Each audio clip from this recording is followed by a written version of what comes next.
नमस्कार बंधुगण, आज आम आसी पहुँची जाइए आम पाखे आज उपस्थित अच्छा राजविहार सर। आज आम अनेक जिन जाना आमर धर्म शास्त्र एवं ये जो खंडगिरी जो रहस्यमय कथा श्री पीताम्बर दास महाराज जी की खंडगिरी विषय अनेक गुप्त तथ्य जानते। सी हिमालय जड़े साधु थे 50 वर्ष ऊर्ध एठारे रही तपस्या करते। चलते जाना आम पाखे ज्ञानी महा राजविहार सार अच्छा। सी वेद शास्त्र एमती कौन जिनस नहीं से कौन जिनस को स्पर्श करना। सर नमस्कार। जय जगन्नाथ, जय जगन्नाथ। मोर गुरुदेव जितेबले तपस्या सरीगला से जो आमर रही कैलाश मानसरोवर से 13 वर्ष 13 मास जो से तपस्या कलापर निर्देश है प्रभुंर निर्देश है तुम्हें बर्तमान संसार भितर जा सत्यर प्रकाश तुम रास्ता प्रस्तुत कर। जमती कई जड़े युगपुरुष आसवा पूर्वर कौन है ना सखांग मैंने सब आसती आसला मैंने क्षेत्र प्रस्तुत कलापर कार्यटा हुए। ये विषय आमर जे थे पंचसखा गोष्ठीर सी थे किए ना शिशु अनंत दास से गोटे अष्टादश पटल बोली गोटे बहुत गोटे लिखी गोटे पोथी जो पोथी स्पष्ट भाव में श्रीकृष्ण को रुक्मिणी पचार प्रभु कलिजुगे आपंकर लीला कौटी हम ना मोर लीला खंडगिरी हम। तार मूल नाम हूँ ऋष्यमुख पर्वत जो राम एवं सुग्रीवंकर मित्रता होता एवं से ही पर्वत जो हम से कहले कि आपण कौन करेंगे ना मुझे करी मु केवल मो भक्त मानू देखी जहाँ करवा कथा सबू चर्चिका करी जो सी चर्चिका होती संहारकारिणी माता। ये संसारटा सब बेले प्रलय हम केवल प्रकृति द्वारा। प्रकृति सी हूँ प्रभु हूँ इच्छा शक्तिर मालिक। तेणुक जो स्वप्नादेश है तुम जाओ सी आसिले प्रथमे सी किसी दिन गृहस्थाश्रम रहिले कारण साधु समाज रे जड़े साधु होगा सन्यासी होगा तीनोटी ऋण ताकू सुझा पड़े। गोटे हूँ पितृऋण तार तो सी जमी जन्म है सी गोटे संसार में गोटे तार प्रतिनिधि पुओटी छाड़ वंश रक्षा करने। द्वितीय हूँ ऋषि ऋण सी जमी पाठ पढ़ला अन्य से पाठ पढ़ेब। तृतीय हूँ देव ऋण से देवादेवी की पूजा कर। देवता मैंने हूँ विभिन्न शक्ति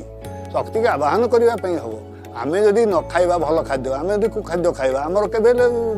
सुशक्ति आसो नहीं कि आम बड़ुआ हो पारानी। तेणुक सेमती ये जो तीनोटी रहा से किसी 2.5 वर्ष से गृहस्थाश्रम रहिले पुओटे है से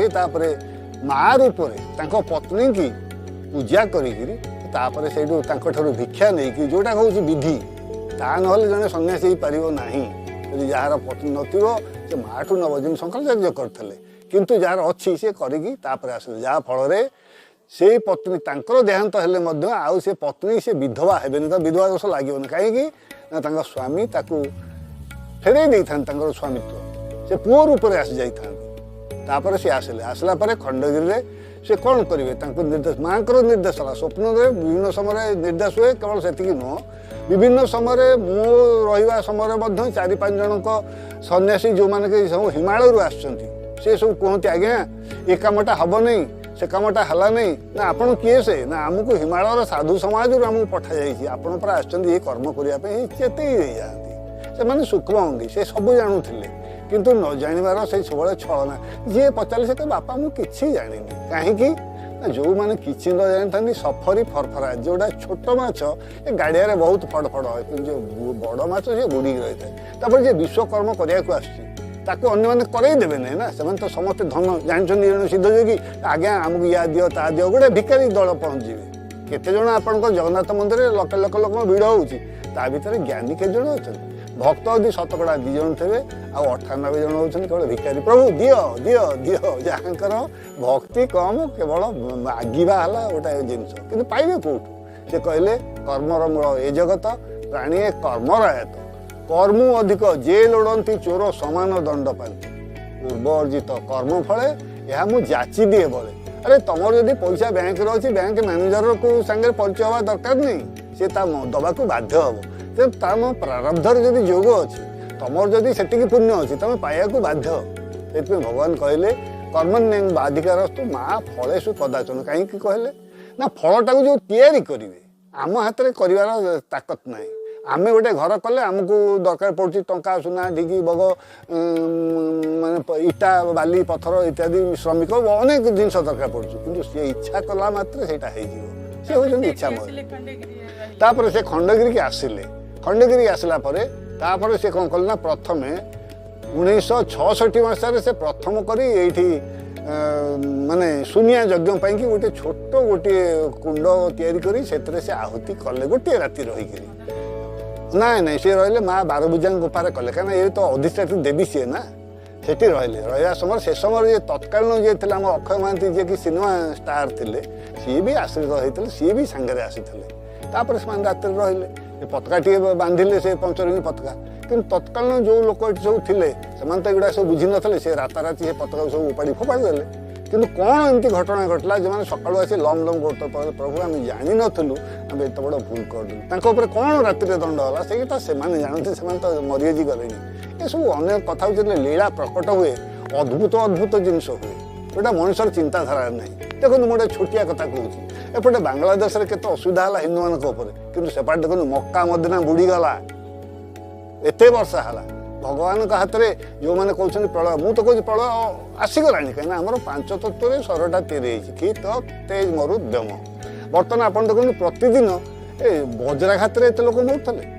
आमर गोटे जगह नुह सारा पृथ्वी वज्राघात हो लोक गुड़ाक आत्महत्या कर पकाउछन विभिन्न प्रकार विकृत कथा यहाँ है शून्यर माड़ चलला द्वितीय आरंभ हो गलानी किंतु सेटा धीरे धीरे हम ये आम चाहिए पटकिनी हम ना धीरे धीरे सब सफा कर ना गुरु कौन कहते से विषय किसी गुप्त रहस्य किसी कही नथिले से गोटे कथा कहले बापा मु जो मंत्रटी तते देछि ये मंत्र एते पावरफुल जो त्रिअक्षर महाबीज अनंत निज जय गुरु सेटा को देई थांजे अग्नि शपथ करिकि मु ए मंत्र तते प्रदान कर जहा दउछि या बीज मंत्र नतले मते कुष्ठ व्याधि हे जो से होजनी सिद्ध साधु से मंत्र सिद्ध से भी साधु सिद्ध एवं वाक्य मध्य सिद्ध तेणुक सी जो कहले मो अनुभव आसली मत कही दिन मो मुंड पर हाथ रखी अरे मुझे सबुदिन थी मुझे चलीगला तू यही स्थान को ध्यान कले तू से गुड़ाक सब जापर यही मंत्र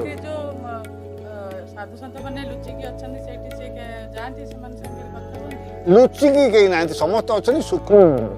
कहीं ना आमर जो 4 प्रकार समाधि अवस्था योग अष्टांग जो कहते तार सप्तम अवस्था हूँ निधिध्यासन तार अर्थ पिंड भितर तुम्हें ब्रह्मांड दर्शन कर तो अष्टम स्थान को तुम तार 4टा समाधि अवस्था सविकल्प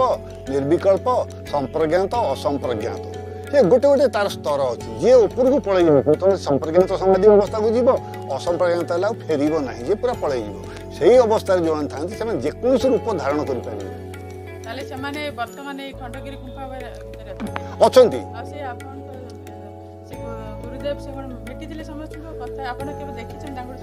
केवल शब्द शुणुची थे सागे आकाश गाधे जाइए संध्या बेले से तो जाती 2 ओला स्नान करते राति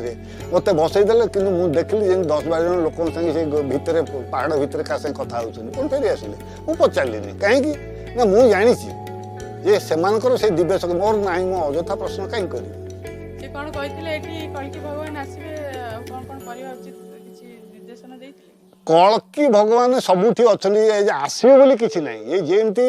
सबुआडे वायुटा पूरिकी रही परमात्मा को अंश सबुआडे पूरी रही ना आम बचुचे कमी गच वृक्ष लटा सब अच्छी किंतु जो गोटे विशेष काम जो से स्वतंत्र रूप धारण करके आसते गोटे अत्यधिक जो हो जाए जदा जदाई धर्म से ग्लानिर्भवती भारत से से गोटे कौन ऋषि सिद्ध ऋषि ये समाधि अवस्था ऋषि जहाँ केवल अच्छी सूक्ष्म देह जेपर्यंत सूक्ष्म देह अच्छे आप जो लोक को जातु ब्रह्मलोक भूर्भुव सोहम जन तपसत्य फेरिया बाध्य किंतु एत दिन लगे दीर्घ लक्ष वर्ष कार कोटी वर्ष तेणुक पृथ्वी सहित कहीं संपर्क नगुड़िक जदि आप सब विभिन्न जो 6टी आम दर्शन शास्त्र अच्छी ताकू सीना पढ़ले आप गुड़ाक जानवे तापर आम आउ गोटे अच्छी कठोपनिषद जो जम नचिकता कहते एगुड़िक सब पिंड ब्रह्मांडर कथा गोटे अनुभवर कथा गुरुंर से जदि दया न हो आपण सीना से श्रद्धा कले से सीना देवे आम समस्ते जाऊँ पुरी कहे 22 पाहाच 22 पाहाच कि गण 18 पाहाच गीतार 18 अध्याय आउ 4टा श्रद्धा भाव भक्ति प्रेम 0 पाहाच शून्य को जीवा कहले जमी उड़ाई को माने से तीव्रता गति हेले से उपरको उठो आम भर तो से तीव्र भाव आसो श्रद्धा आसो सत्य को जो आम हृदय भितर आम धारण करूँ भाव जो आम भर आसो ना ये संसार कतब कांता कस्ते पुत्र कहीं नुहति तोर समस्ते केवल तो संगे निर्दिष्ट भाव गोटे अभिनय कर ସେତେବେଳେ ଆମର ଭାବ ଆସିବ ନାଇଁ ନାଇଁ ନାଇଁ ଏ ସଂସାର ମାୟା, ମୁଁ ସଂସାରରେ ଅଛି କିଛି କଥା ନାହିଁ, ମୋର କର୍ତ୍ତବ୍ୟ ମୁଁ କରିବି, କିନ୍ତୁ ମୁଁ ସଂସାରଟାକୁ ମୋ ଭିତରେ ବୁଡ଼େଇବିନି। ମୁଁ ସଂସାରରେ ରହିଛି କିନ୍ତୁ ସଂସାରଟାକୁ ମୋ ଭିତରେ ରଖିବିନି। ସେ ଖଣ୍ଡଗିରିରେ ରହନ୍ତିନି, ସବୁବେଳେ ଗୃହସ୍ଥାଶ୍ରମ ଯାଆନ୍ତି, ବିଭିନ୍ନ ସ୍ଥାନରେ ଭ୍ରମଣ କରନ୍ତି। ଯେତେ ସବୁ କରିଥିଲେ ଶୈଳକଳା ଖର୍ଚ୍ଚ କୁହନ୍ତୁ କି ବିଭିନ୍ନ ଓଡ଼ିଶାର ଭାରତର ବିଭିନ୍ନ ସ୍ଥାନକୁ ଯାଇଛନ୍ତି, ଗଲେ ସେତେ ଭ୍ରମଣରେ ସବୁବେଳେ ଥାନ୍ତି। ଏଇଟା ବି ଆମ ସନ୍ନ୍ୟାସୀମାନଙ୍କର ନିୟମ ହେଉଛି ସେମାନେ ଭ୍ରମଣରେ ରହିବେ। ଯେତେ ସିଏ କହନ୍ତି ମୋର ଆଶ୍ରମ ଦରକାର, ସବୁ ଗୃହ ମୋ ଶିଷ୍ୟମାନଙ୍କ ଘର ହିଁ ମୋର ଆଶ୍ରମ। କିଛି ଫାଇନାଲ ୱାର୍ଡ କହିଥିଲେ କି ଯୋଉଟା ସମାଜ ପାଇଁ କିମ୍ବା କିଛି ଆଗକୁ ରାସ୍ତା ଦେଖିଥିଲେ? ସେ ସବୁବେଳେ ଗୋଟିଏ କଥା କହିଲେ ଯେ ସତ୍ୟ ହେଉଛି ଅଗ୍ନି, ଅଗ୍ନି ସହିତ ଯିଏ ଖେଳିବ ସେ ନିଶ୍ଚୟ ଜଳିଯିବ। ଏବଂ ସତ୍ୟ ଯେପର୍ଯ୍ୟନ୍ତ ଶରୀର ଭିତରେ ଆପଣଙ୍କ ଭିତରେ ଯେପର୍ଯ୍ୟନ୍ତ ଜ୍ଞାନର ଉଦ୍ରେକ ହେଇନି ସେ ପର୍ଯ୍ୟନ୍ତ ଆପଣ ସେଇଥିପାଇଁ କହିଲେ ଯୋଗ ବିନା ଜ୍ଞାନ, ଜ୍ଞାନ ବିନା ଯୋଗ ହେଇପାରିବ ନାହିଁ। ଏବଂ ସିଦ୍ଧି ଲାଭ କରିବାକୁ ହେଲେ, ପ୍ରଭୁଙ୍କୁ ପାଇବାକୁ ହେଲେ ଆପଣଙ୍କୁ ଜ୍ଞାନ ଦରକାର। ସେଥିପାଇଁ ପ୍ରତିଦିନ ତାକୁ କୁହାଯାଏ କ'ଣ ନା ସ୍ୱାଧ୍ୟାୟ। ପ୍ରତିଦିନ ଗୁରୁ ନିଜ ମନ୍ତ୍ରଟି ଦେବେ, ମଞ୍ଜିଟି ଦେବେ, କିନ୍ତୁ ତାକୁ କ୍ଷେତ୍ର ପ୍ରସ୍ତୁତ କରି ତାକୁ ଗଛ କରି ତା ଦେହରୁ ଫଳ ଫଳେଇବା ଦାୟିତ୍ୱ ଆପଣଙ୍କର।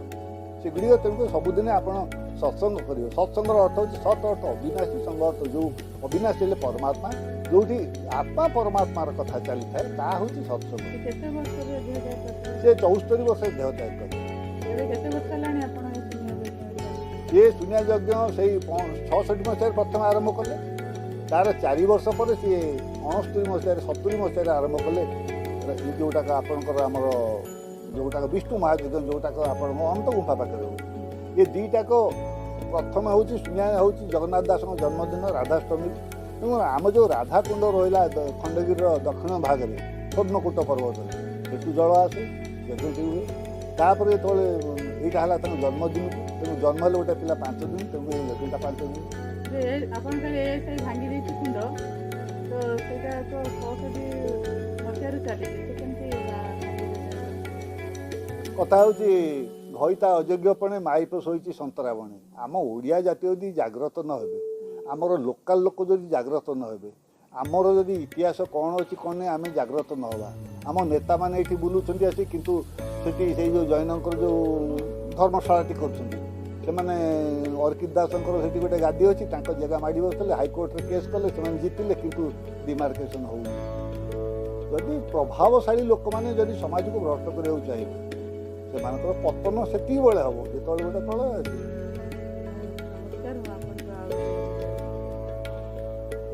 ଜୟ ଜଗନ୍ନାଥ, ଜୟ ଜଗନ୍ନାଥ।